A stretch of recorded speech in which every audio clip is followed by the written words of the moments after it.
Character प्रतीक स्वायका का है। Amrita स्वायका and Prateek स्वायका parents, उनकी बेटी का होती है और बहुत चैलेंजिंग कैरेक्टर है यार। मतलब मैं थक जाता हूँ सीन्स करके, एग्जॉस्ट कर देता है आपको, लेकिन at the same time satisfy भी करता है as an actor, because generally TV में you will see one dimensional characters, you know. आप हर शो जो भी देखेंगे, ये good boy, bad girl, bad girl, good mother in law, bad mother, you know, it's very defined. अब 4-5 साल वही करते रहते हैं, यू नो, उनके कैरेक्टर ही नहीं चेंज होते। मतलब जो अच्छा है वो हमेशा ही अच्छा चलता रहता है, जो बुरा है वो हमेशा ही बुरा है। बट ये पहला शो है जहाँ पे बहुत रियल कैरेक्टर्स है, क्योंकि there is a good side and a bad side in all of us. हमें गुस्सा भी आता है, हमें प्यार भी आता है, हम चिल्लाते भी हैं, हम प्यार भी करते हैं, यू नो। कुछ ऐसा डिफाइन नहीं होता रियल लाइफ, और ऐसा ही कैरेक्टर है जो बहुत ही डायनामिक, बहुत कंपैशनेट है।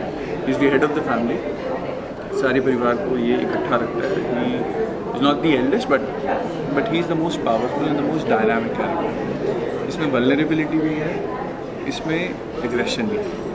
तो एक ही सीन में जहाँ जो सीन शुरू होता है रोने से, वो ख़त्म होता है चिल्लाने से। तो उस तरह की जो रेंज है इस कैरेक्टर में है, जो कि बहुत चैलेंजिंग है एज एन एक्टर, क्योंकि टीवी में आप जनरली माइंड सेट ही हो है कि अच्छा हाँ मैं तो अच्छा हूँ, मैं बुरा हूँ, बट मैं ये भी हूँ, मैं वो भी हूँ और ये भी हूँ। मतलब हर सीन में एक नया इमोशन, हर सीन में एक नया लेयर, हर सीन में एक नया चैलेंज।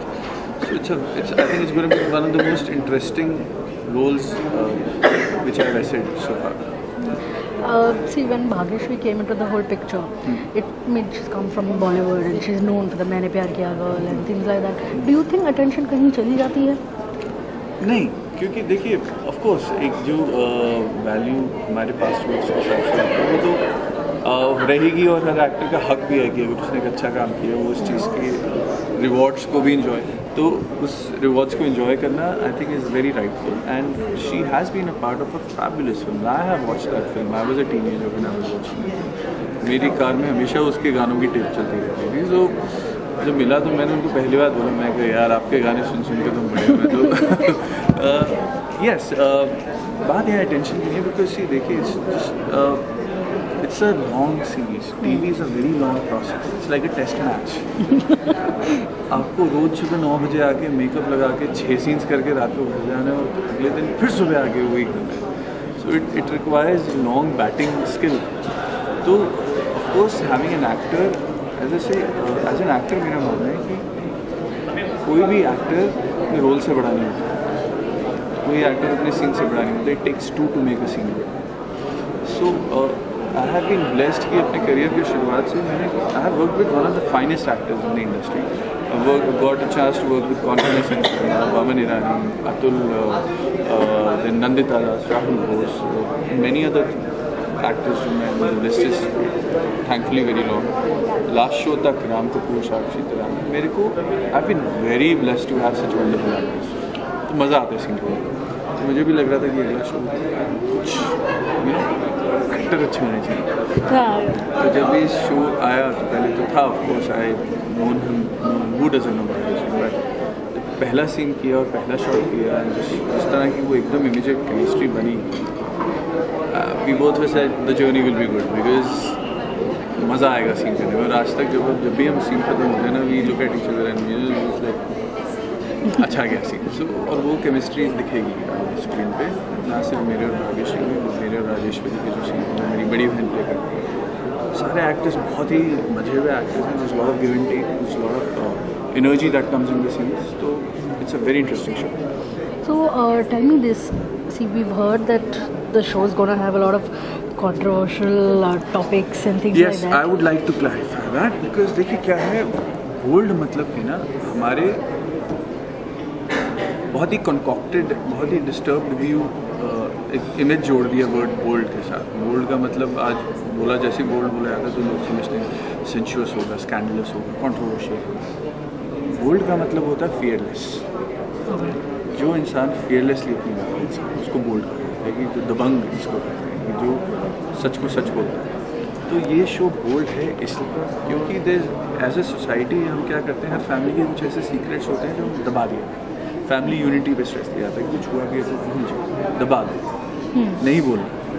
ये चीज़ें वो बोलता है, ये शो वो हर चीज़ को बोलेगा, हर सीक्रेट को बोलेगा और फियरलेसली बोलेगा कि ये होता है, इस चीज़ को एक्सेप्ट करिए। आज हिंदुस्तान में हर 10 मिनट में एक किडनैपिंग होती है बच्चे की, जिसका कुछ पता नहीं चलता। और बहुत हादसे होते हैं बच्चों के साथ, घरों में होते हैं, जिनके बारे में कोई कुछ बात नहीं करना चाहता because it's hush hush.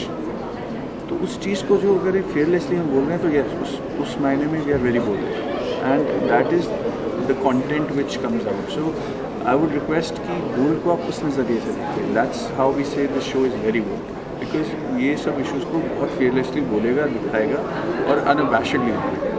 Okay, see, we've seen Savdhan India, we've seen shows that show all these things and stuff. But do you think, I mean, you've been termed as this lovable character, and suddenly आपके life में, character के life में ये सब दिखाना, do you think the Indian society will accept it that easily? See, high time किसी ना किसी को तो पहला कदम लेना पड़ेगा। कब तक हम चीज़ें अपने लोग कहते हैं ना कबर्ड में स्केलेटन्स रख के जीते रहेंगे। ये फैक्ट्स हैं हमारी सोसाइटी, ये चीज़ें होती हैं। और एंटरटेनमेंट इज़ नथिंग, लोग कहते हैं कि it's just a reflection of the society. तो जो चीज़ होती है उसको क्यों इग्नोर करें, कब तक उसके डिनाई में जिए। Savdhaan India and all, yes they are doing a good job because they are exposing, but उसको एक आई फील जब एक इशू को एक एंटरटेनिंग कंटेंट के साथ मिला के एज स्टोरी प्रेजेंट किया जाए तो कंकॉक्शन बहुत अच्छा होता है, जहाँ पे आप एक इंटरेस्टिंग स्टोरी के थ्रू एक चीज़ भी बात कन्वे कर रही है। तो ओवरऑल ये सब शोज़ 1 घंटे के शोज़ हैं, तो probably the story has to be compacted and the emotions have to be compacted. जबकि ये शो है जो पूरे सीरीज़ में दिखाएगा कि जब एक ऐसी घटना घटती है तो उस माँ बाप के दर्द को क्या होता है, वो कैसे हर दिन उम्मीद में जीते हैं, निराशा में जीते हैं, पेन में जीते हैं।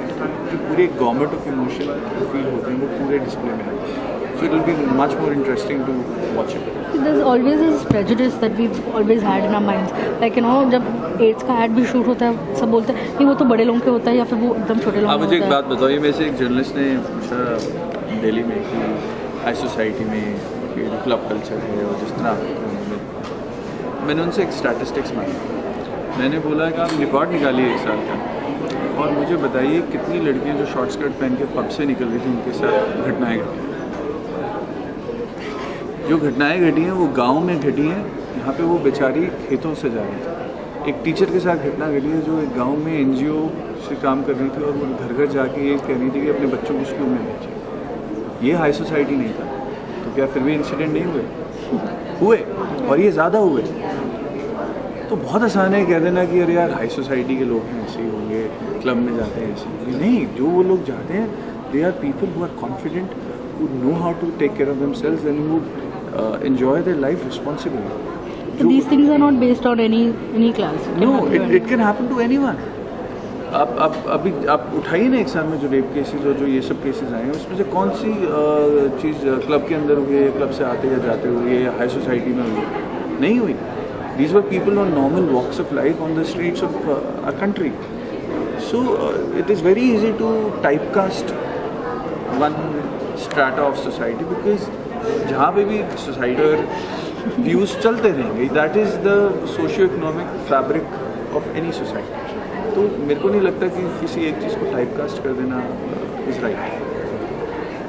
The promos are of the and as I say, जिस माँ बाप के बच्चा गायब हो, वो चाहे गांव में रहता हो, चाहे शहरों में, चाहे इंडिया में रहता हो, चाहे बाहर, पेन हर पेरेंट का इक्वली होगा। चाहे वो हाई राइज में खाना खाए, चाहे वो झोपड़ी में खाए, जिसका बच्चा जाएगा वो यूनिवर्सल है। वो हमारे कल्चर में रामायण से दशरथ का पेन भी वही था, और आज भी किसी पेरेंट की जब बच्चा गायब होगा तो वही pen. The previews are out, I mean, the long previews and what's going to happen in the first episode is out. How have your family, fans, friends reacted to it? Everybody is quite excited. It's not a show जो common emotion पे चल रहा है। Of course it's a radical show, जैसे said boldly fearlessly कुछ बात करने की कोशिश कर रहे हैं, तो देयर विल बी पोलराइजेशन। कई लोग को अच्छा लग रहा है कि yes high time somebody spoke about such issues. कुछ लोगों को लग रहा है नहीं आई थिंक कुछ ज़्यादा ही हम लोग दिखा रहे हैं। बट आई एम श्योर ऐसे लोग टर्न अराउंड करेंगे बिकॉज देखिए as an actor, as a producer, as a channel, किसी की थोड़ी रिस्पॉन्सिबिलिटी होती है कि yes let's step forward and make some things which brings about change. तो वैसी एक कोशिश है, आई होप ये सक्सेसफुल हो, because not just because I am a part of it, but also because अगर ऐसे शोज सक्सेसफुल होंगे तो चैनल को और इंकरेजमेंट मिलती है, लोगों को और इंकरेजमेंट मिलती है to bring out stories that matter. उस हिसाब से it's very important that such shows get encouragement. See, the show was initially supposed to come on Star Plus, and now it's coming on Life OK. That is the working of the channels. I mean, But I don't go on the set thinking कौन से channel पे आ रहा है, मैं तो काम करने जाता हूँ, काम करके आ रहा हूँ। Don't you think the audience, see, Star Plus has a huge audience compared to Life OK. Don't you think you'll get affected from it? नहीं, because कंटेंट तो अच्छा चलेगा, बड़े अच्छे लगते हैं भी सुनते। कंटेंट बिकॉज देखिए आपको रोज़ आधा घंटा एक चीज़ पर रोज नहीं है, अगर उसमें दम नहीं होगा तो आप किसी भी चैनल पे डालो। और वो as I said that is a channel, that is not my call. I think at the end of the day content is the thing, आपके पास अच्छा कंटेंट है तो कुछ चलेगा। Thank you so much.